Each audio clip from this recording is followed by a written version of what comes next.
আমি অ্যাস্ট্রোলজার দেবদূত জ্যোতি। আজকে আপনাদেরকে বলবো শুভ কাজে বাধা, অমঙ্গলের ছায়া। আশা করি আপনারা সবাই ভালো আছেন এবং সুস্থ রয়েছেন। এবার ভিডিওটা আমরা শুরু করি। অনেকে দেখবেন বাড়িতে শুভ অনুষ্ঠান, বিয়ে হচ্ছে, জন্মদিন হচ্ছে, কিছু একটা পালন হচ্ছে, ঠিক সেই মুহূর্তে, সেই আনন্দের মুহূর্তে এমন একটা হচ্ছে দুঃসংবাদ আসলো, এমন একটা খবর আসলো যে আনন্দটাই মাটি হয়ে গেল, সে আনন্দটা হলো না। এমন একটা বাধা পড়ে গেল, এমন একটা দোষ হয়ে গেল, সেই অনুষ্ঠানটা সেই বাড়িতে হয় না। অনেকের বাড়িতে দেখবেন হচ্ছে পুজো হতো, কোনো একটা পুজো, কারোর বাড়িতে ধরুন সরস্বতী পুজো হতো, কারোর বাড়িতে তো লক্ষ্মী পুজো হতো। সেই লক্ষ্মী পুজোর দিন বা সরস্বতী পুজোর দিন দেখবেন অনেকের ক্ষেত্রে এরকম দেখবেন হয় বা হয়েছে যে কেউ হয়তো মারা গেছে বা কোনো একটা তো দুর্ঘটনা ঘটেছে সেই দিনই, মানে লক্ষ্মী পুজোর দিন বা সরস্বতী পুজোর দিন বা জন্মদিনের দিন কেউ হয়তো, কারোর হয়তো কোনো একটা দুর্ঘটনা হয়ে গেছে, কেউ তো মারা গেছে। তারপর থেকে দেখবেন সেই জন্মদিন আর পালন করা হয় না, তারপর থেকে দেখবেন বাড়িতে সেই সেই পুজো আর দেয়া হয় না। কেন? দোষ। এইটা কেন হয়? এই দোষটার নাম কি আজকে আপনাদেরকে বলি। এই দোষটাকে বলা হয় মঙ্গল বধ দোষ। মঙ্গল বধ। আপনারা হয়তো মনে করবেন এটা আবার কি দোষ, এটা তো কোনোদিন আমরা শুনিনি। এটা মাঙ্গলিক না, মাঙ্গলিক আলাদা, এটা হলো মঙ্গল বধ। এই দোষটা অ্যাকচুয়ালি যে শাস্ত্র থেকে এসছে সেই শাস্ত্রটা হলো লাল কিতাব। লাল কিতাব একটা জ্যোতিষ শাস্ত্র রয়েছে। লাল কিতাব কোনো সে ইয়ের কথা, সে টোটকার কথা বলছি না। লাল কিতাব যেটা পিওর অ্যাস্ট্রোলজি, যেটা আমি সেটা নিয়ে বলছি। ওই অ্যাস্ট্রোলজিতে এই মঙ্গল বধ দোষ একটা যোগ আছে। একটা এক্সাম্পল দিই কিভাবে তৈরি হয়। কারোর জন্মছকে যদি শুক্র নবম ঘরে বসে থাকে, যদি মঙ্গল 6 নম্বর ঘরে বসে থাকে, এই দুটো যোগ বললাম, আরো আছে আর বললাম না। তো এখন হলো এই যে যোগ দুটো বললাম, ষষ্ঠে মঙ্গল, শুক্র নবম, এটা একটা মঙ্গল বধ দোষ। মঙ্গল বধ দোষ আপনার আছে কিনা আপনি জানবেন কি করে?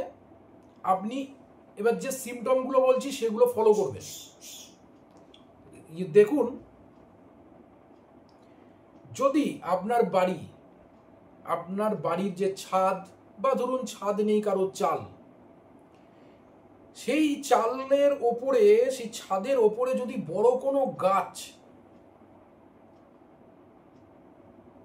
তার একদম ছায়া দিয়ে ঢেকে রেখেছে, অনেকে দেখবেন বাড়ির যে চালের ওপরে বড় গাছ থাকে এবং পুরো ছায়াটাতে চাল পুরো ঢাকা থাকে, বা ছাদ বা গাছ, সেটা মঙ্গলবধ দোষ। সেই বাড়িতে কোনো শুভ অনুষ্ঠানে অশুভ জিনিস ঘটবে। আপনি বাড়ি থেকে বেরোচ্ছেন, আপনি বাড়ি থেকে বার হচ্ছেন, আপনার যে মেন যে দরজা সেখান থেকে বেরিয়ে গেলেন, তারপরে বাড়ির যে মেন গেট যেখান থেকে আপনি রাস্তায় বেরোবেন, ঠিক বেরোনোর মুখে আপনার যদি বাড়ির এই যে ডান দিকে যদি কোনো উনুনে আঁচ দিয়ে, একটা দোকান দিয়ে যেখানে উনুনের আঁচ দিয়ে রান্না করা হয়,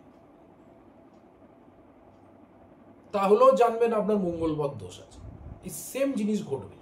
এর পাশাপাশি আরো সিমটম বলছি। কোনো সুখবর, কোনো ভালো খবর আপনি যদি কাউকে বলেছেন, সেই কাজ আর হবে না। অর্থাৎ ধরুন আপনি একটা চাকরির ইন্টারভিউ দিয়েছেন,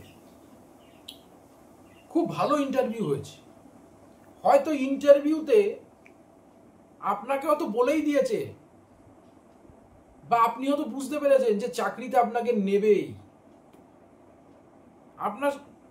আপনার ইন্টারভিউ নিয়ে খুব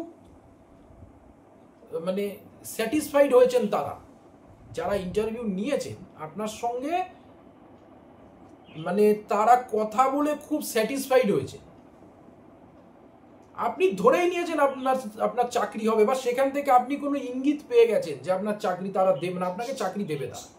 এবার এই আনন্দের খবরটা আপনি বাড়িতে বলছেন, বন্ধুকে বলছেন, পাড়াতে বলছেন, নানা জায়গায় বলছেন, দেখলেন সেই চাকরিটা হলো না। এমন একটা খবর আসলো, এমন একটা কিচ্ছু হয়তো ঘটলো, আপনার আর চাকরিটা হলো না। তাহলে জানবেন আপনার মঙ্গলবদ দোষ অ্যাক্টিভ রয়েছে। অর্থাৎ কোনো খুশির খবর কাউকে শেয়ার করলে দুঃখ আসে, আর কোনো ভালো কাজ হওয়ার আগে যদি বলেছেন সেই কাজটা আপনার নষ্ট হয়ে যাবে।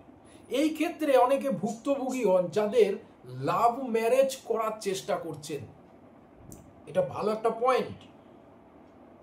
লাভ ম্যারেজ যদি কেউ চাইছেন করতে, কেউ কোনো ভালোবাসার সম্পর্কে আছেন এবং আপনি তাকে বিয়ে করতে চাইছেন, কিন্তু আপনার যদি জন্ম ছকে বা আপনার জীবনে যদি মঙ্গলবদ দোষ অ্যাক্টিভেশনে থাকে, মঙ্গলবদ দোষ থাকে, তাহলে সেই সুখবরটা আপনি সবাইকে বলছেন, বা সবাই জানে আপনাদের সম্পর্কটা, আপনার বন্ধু বান্ধব, ফ্যামিলি সবাই জানে। কিন্তু মঙ্গলবদ যে দোষের একটা রুলস একটু আগে বললাম, যে শুভ খবর কাউকে বললে সেই কাজটা নষ্ট হয়ে যাবে। কোনো কাজ হওয়ার আগে যদি কাউকে বলেন তাহলে সেটার হবে না। তাহলে লাভ ম্যারেজের ক্ষেত্রেও তাই। এই যে বিয়েটা হবে এই খবরটা সবাই জানে, আপনি কারোর সাথে কোনো একটা সম্পর্কে আছেন, এবার বিয়েটা হবে, সবাইকে আপনি জানিয়ে দিলেন যে বিয়ে এবার আমাদের সামনের বছরই হয়ে যাবে, বিয়ের একটা কথাবার্তা হবে। এবার আপনি এটা দেখলেন বিয়েটা কোনোভাবেই হচ্ছে না, কথা এগোচ্ছেই না। আস্তে আস্তে দেখবেন অপোজিট পক্ষ যার সাথে আপনার সম্পর্ক আছে, সে দেখবেন আস্তে আস্তে পরিবর্তন হয়ে যাচ্ছে, তার আর বিয়ে করতে আর ইচ্ছা করছে না। এবার আপনার জীবনে যদি মঙ্গলবদ দোষ থাকে, এবার আপনি সেই দোষটাকে ঠিক না করে আপনি যদি নানা জায়গায় যাচ্ছেন, বিভিন্ন রকমের গুণিনের কাছে, এর কাছে, ওর কাছে, তার কাছে যাচ্ছেন, কিচ্ছু কাজ হবে। কারণ আপনি ভাবছেন কেউ কোনো ক্ষতি করে রেখেছে, সেও আপনাকে সেটা বোঝাচ্ছে। কারণ সে ধরুন এই মঙ্গলবদ দোষ এগুলো হয়তো তার আইডিয়া নেই, সে আপনাকে সেদিকেও আপনাকে কিছু বোঝাচ্ছে না। আপনি ভাবছেন যে কেন বাধা পড়ছে। মঙ্গলবদ দোষ, মঙ্গলবদ দোষ কখনো লাভ ম্যারেজ হতে দেয় না। বা এরকমও দেখা গেছে, মানে লাভ ম্যারেজ, বিয়ের কার্ড সব ছাপানো হয়ে গেছে, ডেট ফেট সব ফাইনাল হয়ে গেছে, বিয়ের আগেই এমন একটা দুর্ঘটনা ঘটলো যে বিয়েটাকে পোস্টপোন করতে হলো, অর্থাৎ বিয়েটাকে পিছিয়ে দিতে হলো। কেউ হয়তো মারা গেল, হয়তো এমন কিছু একটা ঘটলো, কোনো হয়তো তৃতীয় ব্যক্তি এসে গেল, মানে কিছু না কিছু একটা ঘটবে, বিয়েটা পিছিয়ে যাবে। এটা যখনই হবে আপনি এটাকে রিলেট করবেন যে আপনি যখনই কোনো শুভ কাজ করতে যান, কাউকে বলেন, বিশেষ করে ভালো কাজের কথা কাউকে বলেন, আপনার কি নষ্ট হয়ে যায় সেই কাজটা? যদি এটা হয় এবং তার সাথে যদি এটাও ম্যাচ করে যে আপনি কাউকে পছন্দ করেন, বিয়ে করার জন্য আপনি অনেক চেষ্টা করছেন, দুই পক্ষই জানে বিয়েটা কোনোভাবে হয় না, আজকে 5 বছর হয়ে গেল, 7 বছর হয়ে গেল, কিছু না কিছু একটা প্রবলেম হয়ে যাচ্ছে, তাহলে একদম নিশ্চিন্ত, মানে একদম শিওর যে আপনার মঙ্গলবদ দোষ হয়েছে।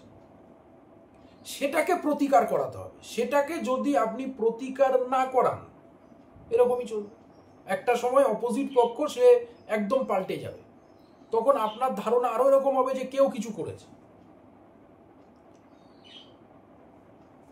তো সময় থাকতে থাকতে জ্যোতিষীর পরামর্শ, আপনারা যদি আমার সাথে যদি কন্ট্যাক্ট করতে চান অবশ্যই কন্ট্যাক্ট করতে পারেন, আমি আপনাদেরকে পুরো গাইড করে দেবো। মঙ্গলবদ যে দোষের আরেকটা সিমটম হলো, কোনো কাজ যদি ফেলে রাখেন, ওই কাজ আর জীবনে হবে যে এই কাজটা আছে, এটা আমি 7 দিন পর করে নেবো, আমি এই কাজটাকে কালকে করবো, এরকম যদি করেছেন ওই কাজ আর আপনার জীবন হবে। মঙ্গলবদ দোষ এটা সব থেকে হচ্ছে অশুভ যোগ একটা।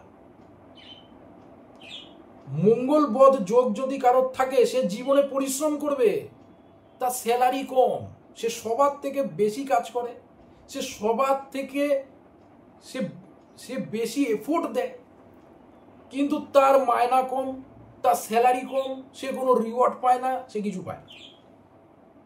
এটি হলো মঙ্গলবধ দোষ।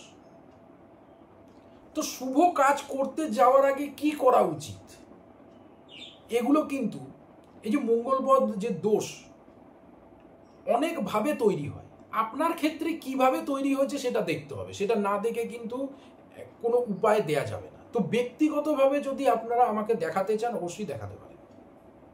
ভিডিওটা যদি ভালো লাগে অবশ্যই লাইক করুন এবং শেয়ার করুন। তো আজ এই অবধি, ধন্যবাদ।